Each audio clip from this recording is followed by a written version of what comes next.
If you don't know what to do with your life or you want to change careers, then you have probably come across the concept of finding your passion. Somehow that is supposed to be the big secret to finding a career that you love by doing something you're passionate about. But what if you have no idea what your passions are? And what if you have a passion, but it's not really something that you can make money out of? Or maybe the thing that you're passionate about isn't necessarily something that you are particularly good at. What then? These were the main questions that really bothered me when I was trying to figure out what I wanted to do with my life. Now, that's all a couple of years ago. And since then, I am lucky to say that I have found my purpose and I have been able to turn it into a business. But that took me several years and multiple different career paths. And you know why it took me so long? Because I was so focused on trying to find out my passion that I didn't really look for all of the other elements that a good career should consist of. But once I figured out what these 4 elements are, all of a sudden, everything just clicked into place. And I was like, why did I not see this before? So to prevent you from having to do the same and try and find a needle in a haystack, I want to go over the 4 different elements that a good career should consist of. Let's dive in. So a good career consists of something you love doing. You have to be passionate about your career. So it has to be somewhat of a passion of yours. Now, the next element is that it should also be something that you're good at. So you should be able to harness your strengths in doing what you do. Then it should also be something that the world needs. In other words, it should be something that you can contribute to other people or some other group. And lastly, the 4th element is that it should, of course, also be something that you can actually get paid for. So 4 different elements: passion, strengths, contribution, and profession. Now, most careers have at least 1 or 2 of these elements, but the key here is to have all 4 of them together into one single career. And once you have a career that kind of has all 4 of these elements, then you will have found your life purpose. And that is the goal of this video. So let's dive into the first element, passion. You have to be passionate about your career. You have to love what you're doing, because if you love what you do, it will give you energy and you will be pulled towards your work. You will literally want to get out of bed in the morning because you're so excited to go to work. And it will also really help motivate you when things get tough. And also, why not do something that you love? I mean, most of us work over 40 hours a week, and that is a lot of time to spend doing something that you do not love. Why would you do that to yourself? Now, I hear you thinking, I don't know what my passion is, or I have no idea what I'm passionate about. And I get it, because for some it may be clear as day, but for most of us, it's not something that immediately comes to mind. So I have categorized your passions into 3 different categories. And each of these will help you figure out what your passions are. So the first one is taking a look at the industries or the niches that you are interested in. For example, this could be something like self-help or fashion, health, travel, pretty much just all of these different categories of life, basically. Okay, so next, also take a look at the topics that you're interested in. For example, these could be things like productivity or a capsule wardrobe or healthy food. And do you see how all of these topics relate to the industries or niches that I mentioned above? So for example, if you're interested in self-help, then maybe you can specify that a little bit more by coming up with a few different topics that you're interested in, like productivity, for example. And same for fashion. Fashion is like a super broad term. So maybe try and think of more specific topics that you're interested in within the fashion industry. For example, building a capsule wardrobe. And lastly, also take a look at the activities that you enjoy doing and that energize you, because these are also a very good indicator of what your passions are. And this could be anything from reading to cooking to working out, pretty much anything that gets you energized. And again, these activities can also relate to industries or topics that you're interested in. For example, maybe you enjoy reading about productivity, or maybe you enjoy cooking healthy food. Try and think of some industries, topics, and activities that you think maybe you feel passionate about. And if you need help doing that, you could also go through these sources to help you get there.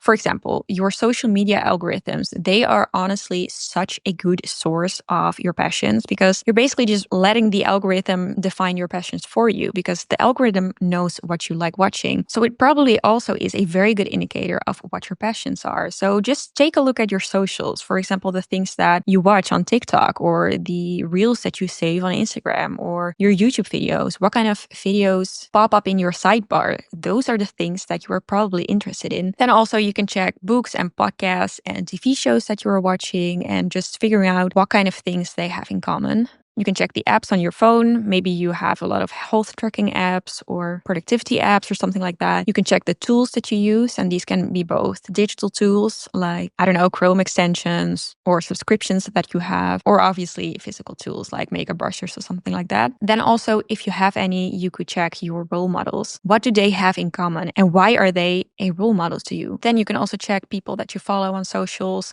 You can check your bank transactions, like where do you spend your money on? Is it shopping? Is it makeup? Is it skincare? Supplements? Anything like that can be a hint towards a passion. And lastly, check your browser history. What kind of things do you search for? What kind of things do you want to know? What kind of things do you Google? Or what kind of things do you ask ChatGPT? All of those things are also very good indicators. Now, if you still have trouble figuring out your passions, you can also ask yourself a couple of these questions and they will hopefully help you. Next up is the second element, which are your strengths. When you look for a career, you want to make sure that the things that you are supposed to be doing are things that you are actually good at. Because it's just so much easier to do something that you naturally excel at rather than something that you're terrible at. So what are your strengths? There are two types of strengths. The first one is talents, and those are the things that you are naturally born with. For example, something like empathy or singing. Then you also have skills, and these are the things that you acquire throughout your life. And they can be split into two categories, into soft skills and hard skills. Soft skills are your people skills. For example, things like coaching or leadership or creative writing. These are things that you can learn. Hard skills, on the other hand, are technical strengths that you've developed, like Canva or Notion or video editing or coding, for example. Now, if you don't know what your strengths are, you can take a look at a few different sources here. For example, you can check out your accomplishments over the years. You can take a look at the things that you've done that you're proud of. You can take a look at your work history and your school history and what kind of things you learned there. Performance reviews are also a very good indicator. People around you also. You can just ask them what they think that your strengths are and the tools and programs that you use. For example, I use Notion and Canva a lot, and those are hard skills that I've acquired over the years. And lastly, if you're still not sure, you can also check out strength assessments. There's literally like dozens of tests online. I would just recommend that you Google something like strength test online, and then you will find multiple different results if you're looking for that. Now, if you still have a hard time figuring out your strengths, you can also go through these questions because they will also help you figure out what you're good at. Now, that brings us to element number 3, which is contribution. How can you contribute to the world? What can you give that the world needs? And obviously, it doesn't have to be something like you curing cancer or ending world hunger, but feeling like you are contributing to a cause greater than yourself will give you so much more fulfillment and meaning than doing something just for you. So that is why this is a very important but mostly overlooked element of a good career. So in order to figure out what kind of impact you want to make on the world, I suggest that you focus on these 3 things.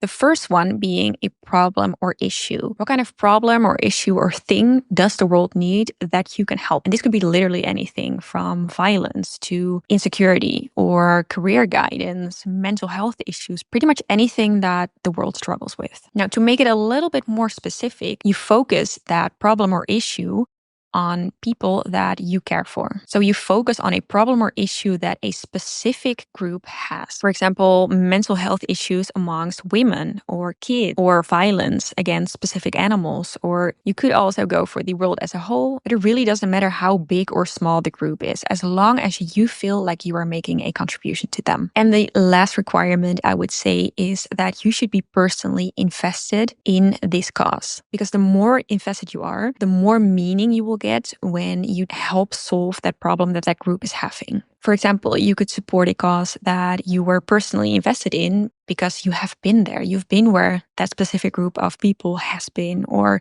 someone close to you has been there. Or maybe it's something that you haven't experienced at all, but you're still very passionate about it because you engage with it a lot. For example, on social media. Try and figure out some causes and people that you want to be involved in. Now, to help figure that out, you can also take a look at these sources. For example, you could take a look at the problems or issues in the world that you care about, or groups that you are drawn to, or personal struggles that you have or have had in the past, or things that you see on social media and that you follow on social media. and also just topics that regularly come up when you talk to other people. And again, if you need help figuring out this element, you can also take a look at these questions and try answering them for yourself. Now, the last element is profession. You need to be able to monetize whatever it is that you're passionate about, that you're good at, and that you want to contribute to the world. It has to be something that you can genuinely make money out of, because if it's not something that you can get paid for, then it's a hobby and it's not a career. So the next step is trying to figure out how you can monetize your passion. So a profession typically entails one of these three categories. You can either do something as a business owner, so you start your own business. You can start working as a freelancer, or you can apply for a job and become an employee somewhere. Now, the difference is that if you're a business owner, your business is your contribution to the world. Whereas if you are a freelancer, you contribute to your clients. And when you're an employee, you help contribute to your organization, so to their cause and to their mission.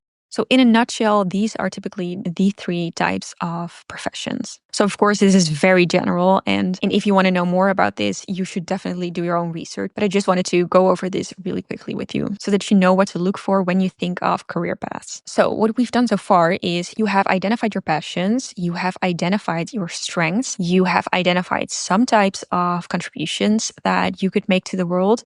And the last thing to do is to kind of think of ways of how you can combine these three elements while monetizing them. So how can you do these things while getting paid for them? That is the question.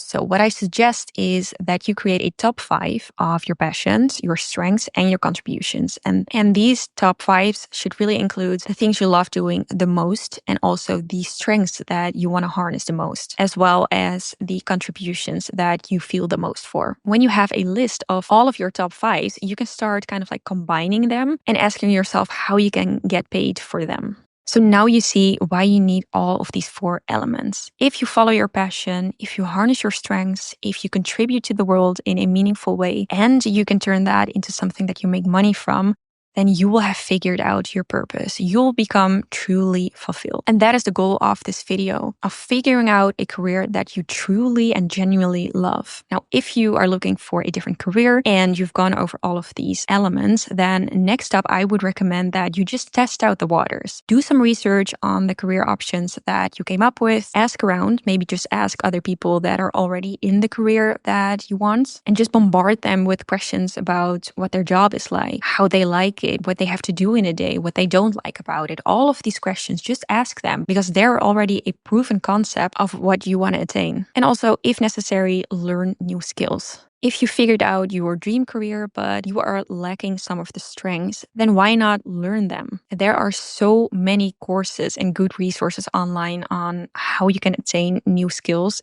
Obviously, it depends on what kind of skill it is, but especially in this day and age, when it comes to online businesses, for example, there are so many resources out there. So don't just give up if you think that you're not good enough to do that career. Try and figure out a way of how you can become good enough. And lastly, don't just quit your current career if you have one. Try and experiment with some side hustles. Maybe you can start offering your services on Fiverr or on Upwork as a freelancer, just to see if it's something that you actually enjoy doing before you start doing it full time. Now, if you've watched this video and you still have no idea what your purpose is and you need help figuring out what kind of career you love doing, then my online course might be something that can help you. So if you're interested, I will put the link in the description box down below. So that has brought me to the end of this video. I honestly hope this was helpful to you and that maybe you've come a step closer towards figuring out what you want with your life. And if you have, I would honestly love it if you would let me know in the comment section down below what kind of career path you came up with for yourself. So if you want, let me know. And otherwise, I will hopefully see you in the next video.